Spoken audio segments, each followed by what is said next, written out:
Well, good morning, everybody. This is Rick, and this is March 10th of 2019, and we're about 2 months away from J&L 58's inaugural debut under steam, which will happen on May 11th here at the Youngstown Steel Heritage Museum, if everything goes well. So let's take a look at where we're at so far, what's remaining to do. So we've got the boiler is firmly bolted down to the frame. Put the cab on yesterday. We're going to do another hydro test here in a couple of weeks. Weather's been getting warmer, so we're confident we can start filling the water tanks up pretty soon. We'll do the hydro test, and then we'll do another test fire. Then we'll have the State of Ohio boiler inspector come out to inspect it and give it the final approvals. One of the other things we're going to do, we're going to take the main rod and the crosshead and the rear heads off, take all those components off so that when we fire up, we can blow steam down through the delivery pipe, through the cylinders and steam chests, and kind of get rid of all of the dirt and rust and crap and stuff that's been in there that you just can't get to in any other way. So we've got the injectors to plumb in. We've got to put the main steam manifold up on top. I'm going to take that water glass and move it. I don't like where it's at. It's a little too low. So we'll stick that up a little bit higher, make it so it's a little bit easier to see. And up front, we have the two steam delivery pipes have to go in next. They're currently next door at machine shop, getting a little bit of work done to them.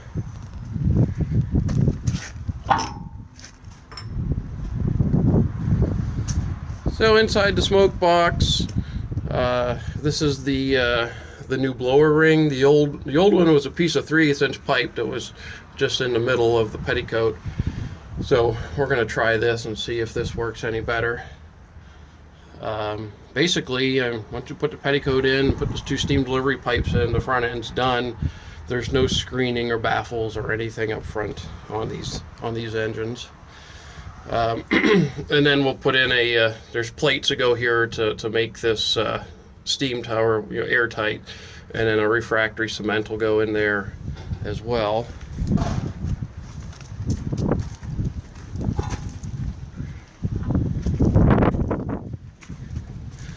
Over on this side, this is the blower line. It'll go up and then run across the boiler right into the cab. It also has a connection for air, so when we fire up, we can use air in the blower and then turn it off and then go to steam once we get a little steam pressure.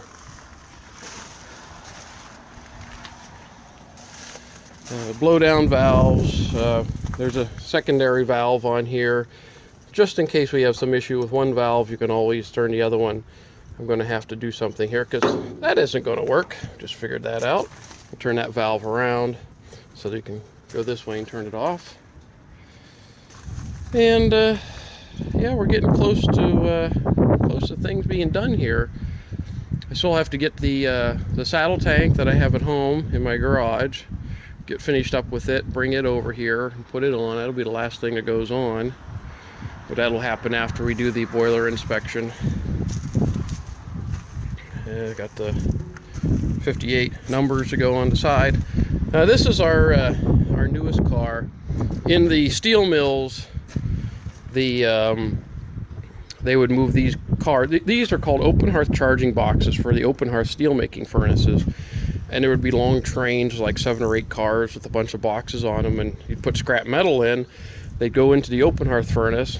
Big machine would pick it up from that end and pick this box up, shove it through a door, rotate it around, drop the scrap out, and then put it back on the cars. Since the open hearth steelmaking process is, well, it's defunct all around the world pretty much, there aren't very many of these boxes left. Well, the National Museum of Industrial History in Bethlehem has a few dozen of them. So we are able to procure 6 of them from them. So we'll have 2 cars of 3 boxes each. And that will be one of the trains that the 58 will move around. So we'll have some authentic rolling stock to move. And here is our Crown Metal Products passenger car. This, if you come out to the museum, this is what you'll be riding on around the museum. We're going to repaint it, put new wood in for the seats. There's going to be a running board that's going to run along the sides here so you can get in and out easier. We put it on a couple of the Carpenter steel cars. Even though it's not sprung, it actually doesn't ride all that bad.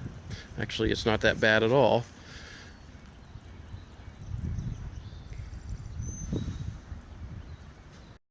All right, now let's move on to the tender. This car we purchased off of Kowalczyk recently. It's a little bit larger than the other cars, and we're going to use this as the base for the new tender. The one that we had built earlier with the slope back, that just turned out to be a little bit too small, and so we need something a little bit larger. So we bought this car with a nice steel plate bottom, and we'll build a box on it. One thing I found out is that when I bought it, I couldn't look underneath it very well. When I got it here, this one axle wouldn't roll very well. So we took it and flipped it over to see if maybe the bearings had some issues, but then found out that the problem is that the axle was broke. So at some point here, I'm going to have to press these wheels off and make a new axle and put on there. Well, so what I may do is take one of the other smaller 4-wheeled cars and just swap axles for now, so I can get this car in service and have it so we can use it in May, because we're definitely gonna need a tender and a platform, because that platform and that cab is way too small. So, and just a general look around here at what's going on. There's the rest of the rolling stock out there on the main line. We're supposed to be getting in a Erie Lackawanna bay window caboose, and when that comes in, it'll be right up there at the top of the hill, just basically behind the backhoe. And that will be our kind of our main office for the whole museum complex. Will be in that bay window caboose. And of course, there will be a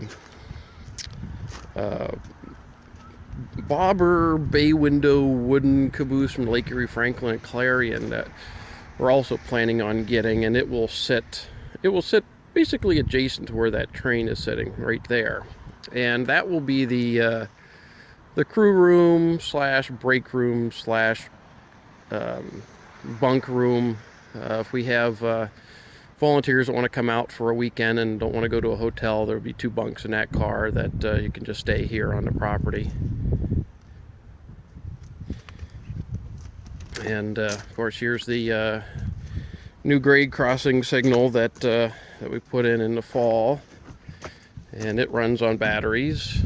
Throw the switch and it lights up. So generally, that's what's going on around here. Now that spring seems to be fighting its way in, we've got more time to do work here at the museum, and we'll be up and running before too long here. One last thing on the Brookville, we've been doing some work on it too. Went to Summit Racing and got a real gear shift to replace the long lever that kind of just cobbled in here when we got the locomotive running, and it still needs the exhaust system put on, but now it fires up.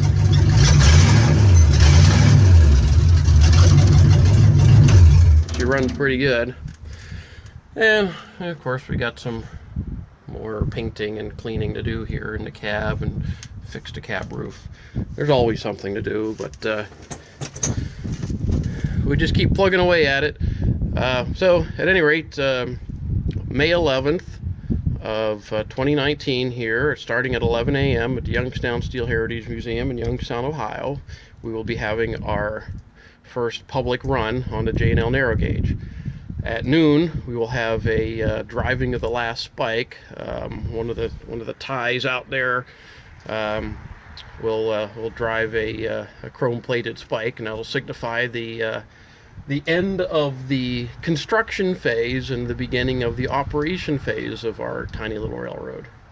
So if you want to come out to Youngstown on that day, or if we're fired up and running on the Saturday, of course we'll be running the steam engine on Sunday too. So either the 11th or the 12th, we'll be out here running 58 back and forth, and you know, kind of having a good time after all the work we put into it. And then once that's done, we'll go into a series of operating days throughout the summer, and then our focus will change from restoration of the locomotive over to construction of more track, so that we have more track to run.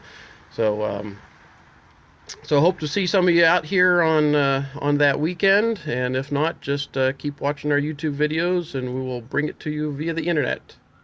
Well, time to get to work here. I will talk with you guys later.